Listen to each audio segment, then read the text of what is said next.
तब नारद जी ने कहा, हे नारद, तुम जैसे भक्तों का तो स्मरण मात्र से काम क्रोधादि आदि का नष्ट हो जाता है, तुमने तो काम को जीत लिया है, इसमें कौन सी बड़ी बात है।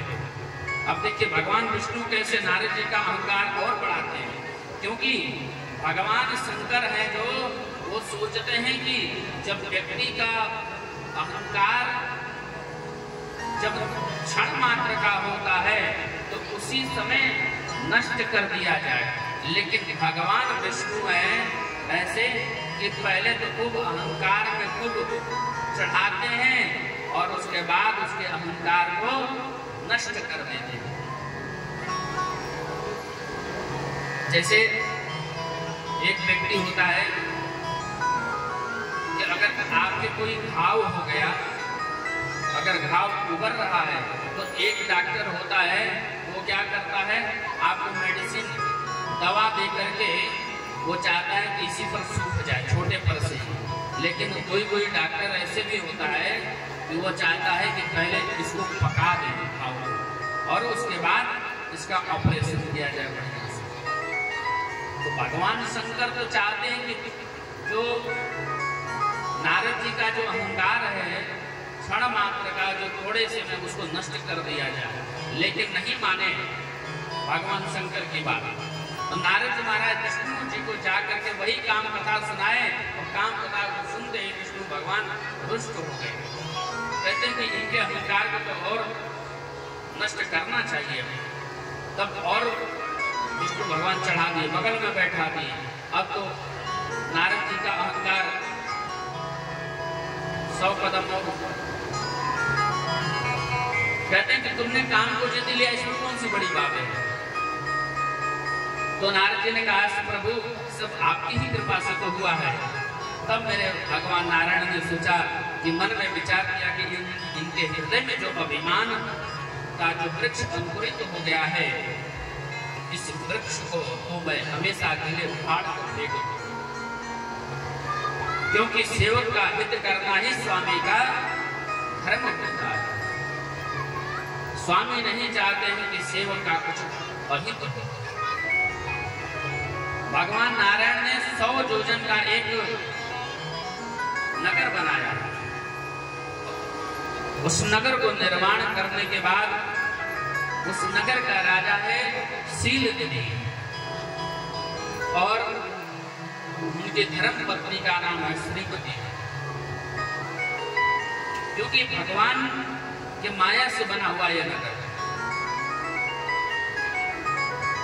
मायापति भगवान स्वयं इस नगर का निर्माण किया, 100 योजन वाला।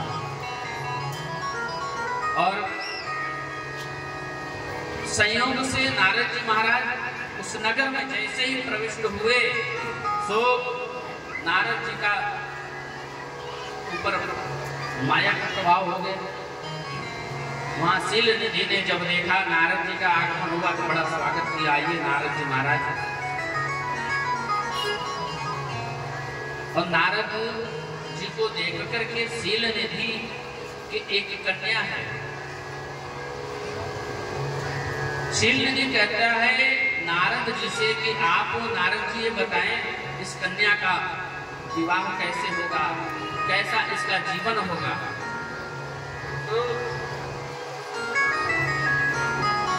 और कहते हैं कि देखिए इसको पति कैसा मिलेगा। देखिए हर कोई माँ बाप चाहता है कि बेटी का जब विवाह हो तो अच्छा पति मिले, यह सभी की कामना होगी। कोई चाहता है कि मेरी बेटी का विवाह हो, पति अच्छा ना हो, और कोई चाहता है कि मेरा जो दामाद है वो अच्छा हो।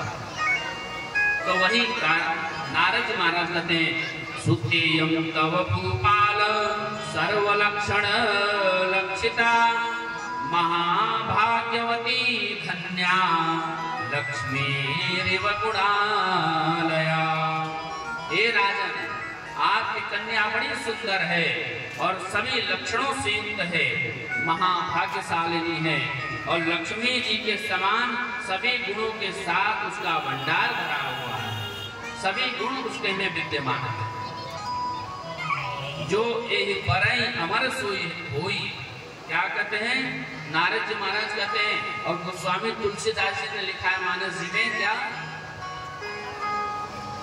जो यही परई अमर सोई होई, समर भूमि जीत न कोई। सेवहि सकल चराचर ताहि, बरहि शील निधि कन्या जाहि। तो नारद जी महाराज क्या कहते हैं?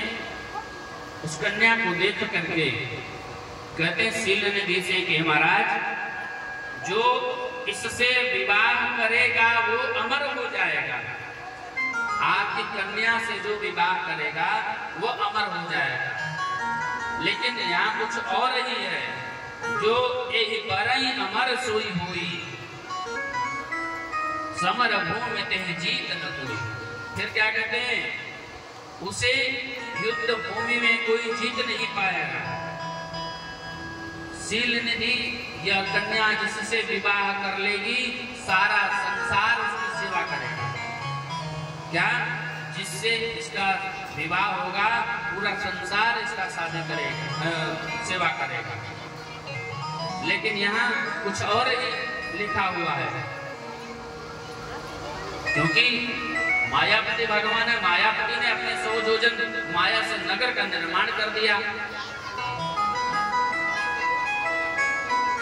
और भगवान नारायण का विवाह तो लक्ष्मी के ही साथ होता है।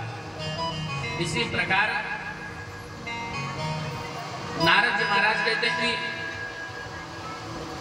युद्ध भूमि में कोई जीत नहीं पाएगा जो इससे विवाह करेगा।